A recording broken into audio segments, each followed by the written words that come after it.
It appears that President Donald Trump has suffered a huge setback after a federal judge ordered him to reinstate Gwynne Wilcox, a Democratic member of the National Labor Relations Board.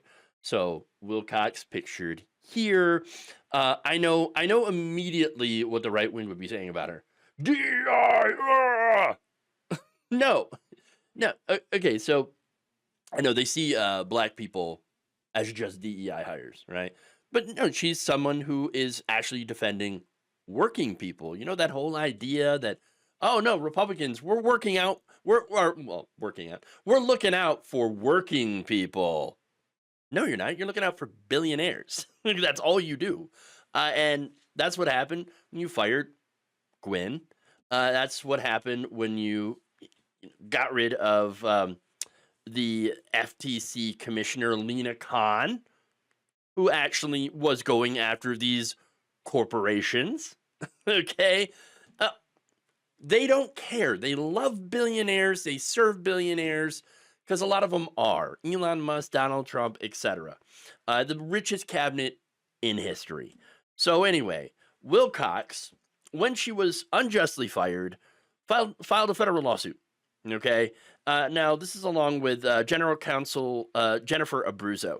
Now, on Thursday, U.S. District Judge Beryl Howell, who was appointed by former President Barack Obama. All right. So, of course, I have to play this. Obama. Okay. Ah, Obama foiled again. Anyway, Beryl Howell declared Wilcox's dismissal both unlawful and void. The Constitution and case law are clear in allowing Congress to limit the president's removal power and in allowing the courts to enjoin the executive branch from unlawful action, Howell wrote in a 36-page opinion. A president who touts an image of himself as a king or a dictator, perhaps as his vision of effective leadership, fundamentally misapprehends the role under Article 2 of the U.S. Constitution. Defendants' hyperbolic characterization that legislative and judicial checks on executive authority, as invoked by plaintiff, present extraordinary intrusions on the executive branch is both incorrect and troubling. The judge wrote, under our constitutional system, such checks by design guard against executive overreach and the risk such overreach would pose of autocracy. Yeah, you know, the founding fathers deposed one king. They didn't want the executive branch to become another. Okay. And so, yeah, all this makes sense. Which is funny. They call themselves, oh, we're constitutional originalists. We're the originalists. That's right. We actually look out for the Constitution. Yeah, we're following it. No, you're not. You're subverting it. You're trying to turn yourselves into dictators. Okay. That's it. Autocrats. All right. That's what y'all are doing. And thankfully, we still have some people in the judiciary that are against that, which is great.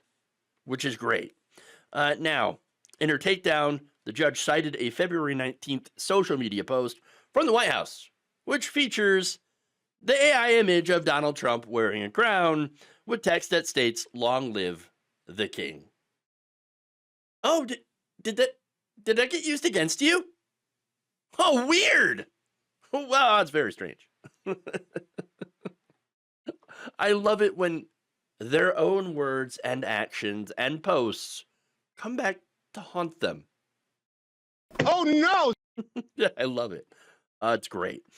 So now, she said the president seems intent on pushing the bounds of his office and exercising his power in a manner violative of clear statutory law to test how much the courts will accept the notion of a presidency that is supreme. The courts are now again forced to determine how much encroachment on the legislature our Constitution can bear and face a slippery slope toward endorsing a presidency that is untouchable by the law.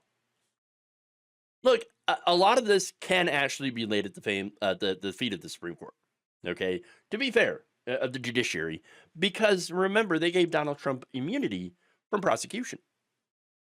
So he got immunity.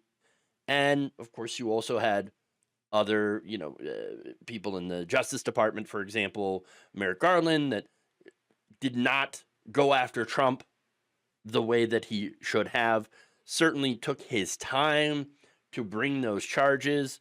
And of course, you had Donald Trump's delay tactic until the election. And so, yeah, there were a lot of faults that brought us to this place where Donald Trump now certainly feels like he is untouchable. Okay? When you give someone like Trump that kind of power, of course he's going to use it. He's going to test the boundaries of how much he can get away with. That's what he tried during the first, his first term, and now he's trying it, well, now, okay? And he's even more emboldened thanks to the Supreme Court. And by the way, also thanks to congressional Republicans, who up until recently, okay, just basically last couple of days, were like, no, just let Trump do whatever he wants. They haven't been keen on stopping him, okay? That said, at least there is some signs that the court system is trying to rein him in, okay? And there was some celebration here. In fact, AFL-CIO President Liz Schuler said in a Thursday statement, more than a month after Trump effectively shut down the NLRB by illegally firing Gwynne Wilcox, denying it the quorum it needs to hold union busters accountable, the court ordered Wilcox immediately return to her seat, allowing the NLRB to get back to its essential work. Awesome. The court also said an important message that a president cannot undermine an independent agency by simply removing a member of the board because he disagrees with their decisions. Working people around the country count on equal justice and fair decision-making from an independent NLRB, and today, because of Wilcox's commitment to the mission of the NLRB and her refusal to stand by as Trump illegally removed her from the board, they can get back to work. Yes! I love it. Now, that said, this is one small victory in a lot of losses, though.